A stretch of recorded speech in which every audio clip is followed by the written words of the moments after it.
Chapter 7. An hour into the hike, and after listening to her chatter with barely a pause to take a breath, he contemplated setting his hair on fire. Despite his refusal to talk, Maggie never shut her trap, seemingly unaware she monopolized both sides of the conversation. His silence forced her to change the subject from him to herself.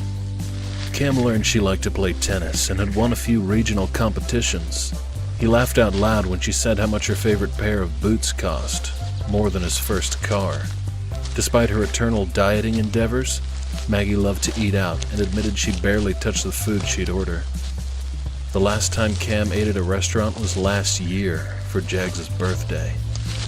The wind shifted and he caught the scent of her perfume, a blend of berries with a hint of vanilla. His cock hardened. Groaning, he whipped around. Maggie continued forward, her eyes on the ground, her steps careful. Cam put his hands on her hips to keep her from walking into him. Maggie looked up. He ran his eyes over the length of her body. Tilting his head, he tucked his nose into the crook of her neck and inhaled. His fingers tightened around her waist and he felt her shudder. She sighed and he tasted cherry on her breath, remnants of the lifesaver she'd been sucking on. Stepping backward, he ran a hand over his head. "Wait here." Determined to keep her from breaking him, he veered off the trail and plucked a pine cone from a nearby tree. He thought about his recipe for meatloaf. With another quarter cup of diced tomatoes and onions, he might be able to duplicate Mima's secret recipe. It was worth a try, but 2 more eggs would be needed to keep the meatloaf from falling apart. The leaves on the ground rustled, and a black snake slithered from beneath. Cam waited for it to pass. As he approached the trail where he'd left Maggie, he felt confident his primal urges were in check. Maggie sat on a rock. He set the pine cone beside her, retrieved a fist-sized stone, and smashed it. Sifting through the shattered bark, he found 2 brown seeds. Using his thumb and forefinger, he crushed the pods and peeled off the shells. "Here." "You can eat these?" "Yep." "Are they fattening?" "How the hell should I know?" She gave him a tight-lipped smile. "I'll pass." Shrugging, Cam tossed the nuts in his mouth and continued along the marked trail. Maggie followed. "What kind of stuff do you like to cook?" "Food." "You're not going to talk for the next 2 days?" "You're quick." "So I've heard." Cam held a branch back, waited for her to pass, and let it go. Pushing past her, he resumed his position as leader. He approached a steep slope, turned, and offered her his hand. "Walk sideways. It'll be easier to maneuver the loose gravel." She took his hand and shuffled up the path. "Do you find me attractive?" Cam bit back a curse. "Why does it matter?" "Why do you think?" Cam glanced over his shoulder, shook his head, and looked forward, his booted feet trudging along the well-worn path. "It's not gonna happen. You're wasting your time." "Jags told me that you have a little problem I could help with." "I'm sure he did." Jags had always butted his nose where it hadn't belonged, but this was a whole new level of what the fuck. "We can't even be friends?" "Are you one of those pathetic women who are drawn to men that constantly shit on them?" "Hardly." "Well, enlighten me on what you consider shit on, because I'm clueless." "Friends." "That would be too complicated, and I don't have or need any friends." He looked back. "Are your boots waterproof?" Maggie shrugged. "Why does it have to be complicated? How about friends with benefits?" Cam crouched, one knee on the ground for balance. When she squatted beside him, he said, "I don't work like that." He pointed. "That's poison ivy. You can tell by the leaves. They're almond-shaped and shiny." "Afraid you might actually start to like me?" He gripped her elbow, stood, and yanked her up with him. "You may find this hard to believe, but I don't fuck. I make love." And since I don't love you, friends with benefits is not an option. Is that clear enough?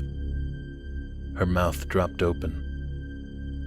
You can't possibly be serious. Maggie was so beautiful. She was sexy, charming, and entirely too good for him. He considered himself a good judge of character, and something told him that she genuinely wanted him. And it wasn't because his crazy-ass brother had pimped her out to him. But something about her pursuit of him didn't seem quite right. She was hiding something. None of his business, Cam told himself. Whatever demons haunted her, she'd have to fight by herself. He had his own demons to battle, and the last thing he wanted was to put her or anybody else in the crossfire. He could tell her he's got a record. He could tell her he killed his own father, an act of premeditated madness. He could tell her about his unstable flash temper, a fire that sometimes burned so hot it literally, physically blinded him with rage. But Cam was a firm believer in keeping it simple. It was always best. I'm not a nice guy.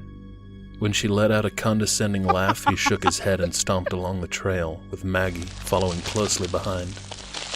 Too closely. Oh, please. Really? I think I read that once or twice in a cheesy romance novel.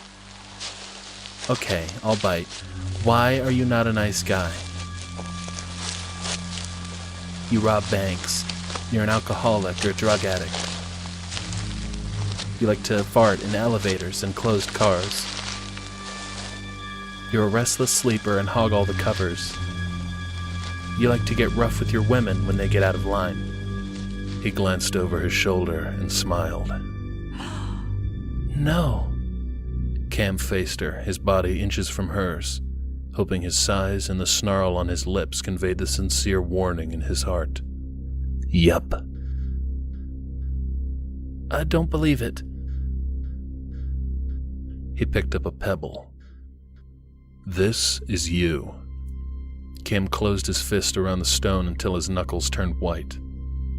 You're in the middle of nowhere with a man who just told you he likes to beat his women. A man who could squash you like a bug. But you don't believe it. Men who beat women don't usually fess up about it. His eyes narrowed.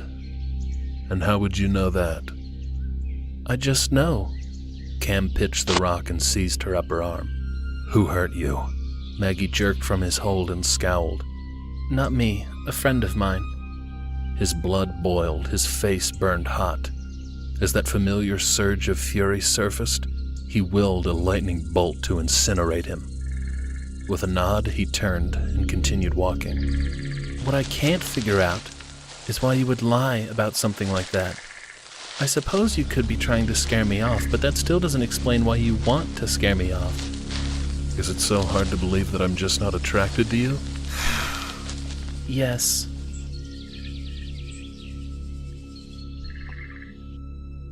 An hour had passed, and her efforts of seduction had failed. Hell, she couldn't even lure him into a conversation. Slow down. Tired and hot, Maggie longed to hear 3 simple words. We'll camp here. Speed up. Can we take a break? The man's a machine. I think I'm going to faint. The muscles in her legs burned and quivered. She plunked to the ground.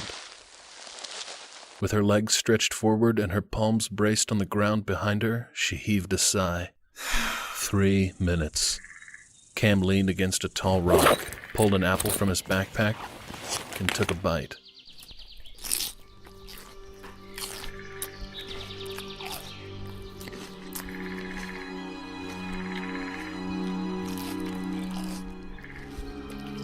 She climbed to her feet, took a step toward him.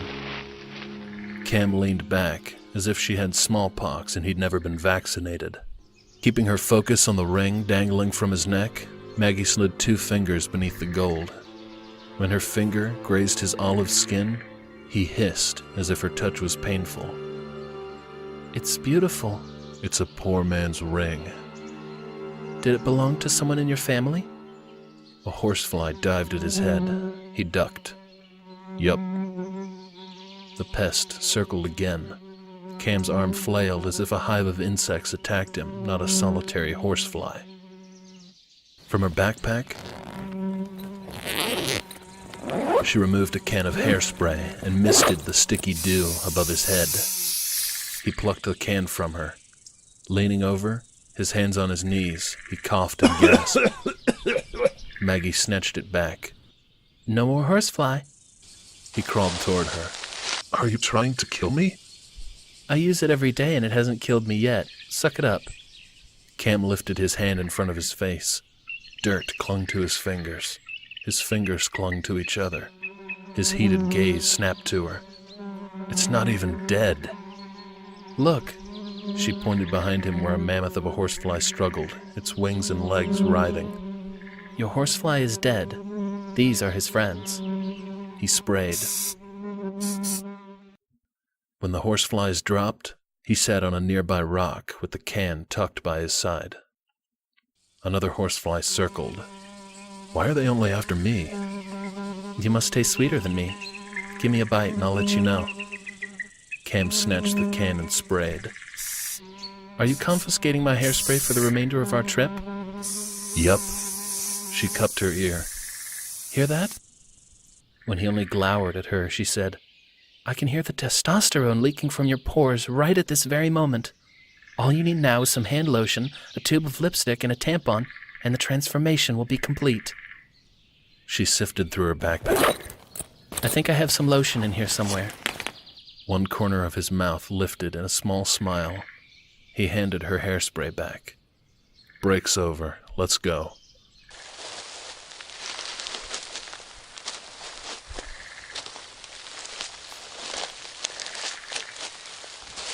Got something to eat? I have some energy bars. Chocolate and oatmeal, raisin and cinnamon, or peanut butter and oats. Chocolate and oatmeal. From a pocket in his backpack, he grabbed the snack and gave it to her. A mixture of caramel, chocolate chips, and granola dissolved in her mouth. She moaned. This is great. How many calories are in this? How the hell should I know? Well, what brand is it?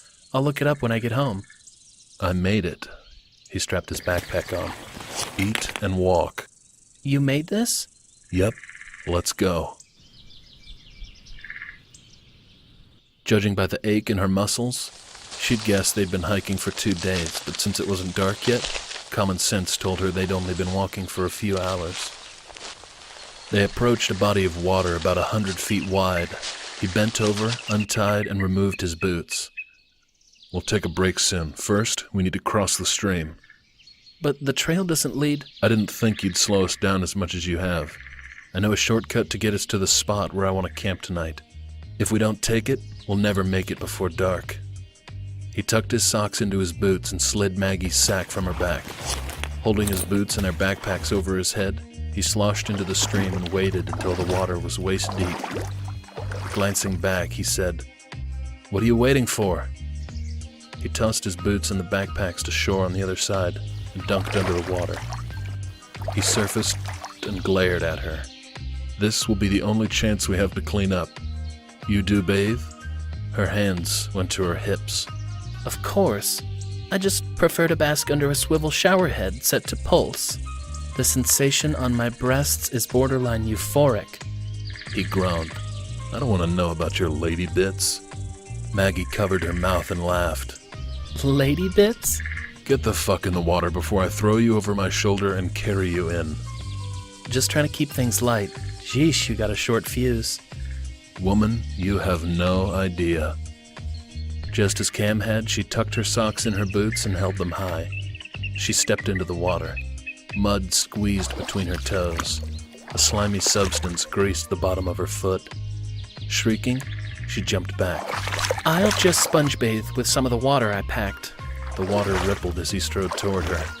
"That's to drink, not to bathe in." He stretched his arm toward her. "Take my hand." Maggie shook her head. Cam bolted out of the water. "I don't have the patience for your shit." He slung her over his shoulder like a bartender would a dish rag and waded into the stream. Maggie punched at his back. Bastard! Put me down! He grabbed the boots from her hand. "Relax. You won't have to touch the bottom. He tossed her boots to shore and cradled her in front of him. Gently, he lowered her into the water. With a hand under her back, he balanced her on the surface. The gold ring that draped from a chain necklace around his neck glimmered in the fading sunlight. Dark stubble shadowed his chin and strong jawline.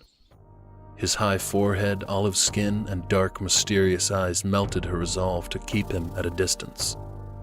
Sure, she wanted to screw him, but she had vowed long ago never to let herself get close to a man. Friends with benefits was truly all she wanted. Nothing emotional, no drama. But when he twirled a lock of her hair around his fingers, she involuntarily sighed. She pictured his large hands palming her breasts, his body over hers, his cock. As if he knew her thoughts, he smiled down at her. You a natural redhead? Kiss me. He gave her a devilish grin, the same as he had the day she met him. If you tell me your secret. He sprinkled water on her nose. She frowned. I don't have any secrets. The day we met, Jag said you were seeking something. What was he talking about? She had no clue, and even if she had, she would never trust him. With a tenderness someone of his size should not possess, he ran the back of his hand down the side of her face. Your skin's so soft. Those dark eyes pierced hers. He snapped his hand away as if he had just been burned. Time to go. Like a switch, the tenderness vanished and he was back to his grumpy old self. With her cradled in his arms, he sloshed onto shore and set her on her bare feet. She blew wet strands from her face and twisted her long locks, wringing water from her hair. Men were simple creatures. Sports, friends, hobbies were all great, but all they really needed was sex and food. A theory that had helped her manipulate every man she'd dated since damn near puberty. Not a man existed she couldn't seduce. Until now. He was obviously attracted to her, but still resisted her. Perhaps he trusted women about as much as she trusted men. Cam was complex and mysterious, unlike the transparent men she'd typically dated. Any sane woman would run from a man who'd threatened to squash her like a bug. With a squeeze of his hand, he could break her neck, silencing the sounds of her own screams. Screams that haunted her waking and sleeping consciousness. But his threats and sighs didn't scare her.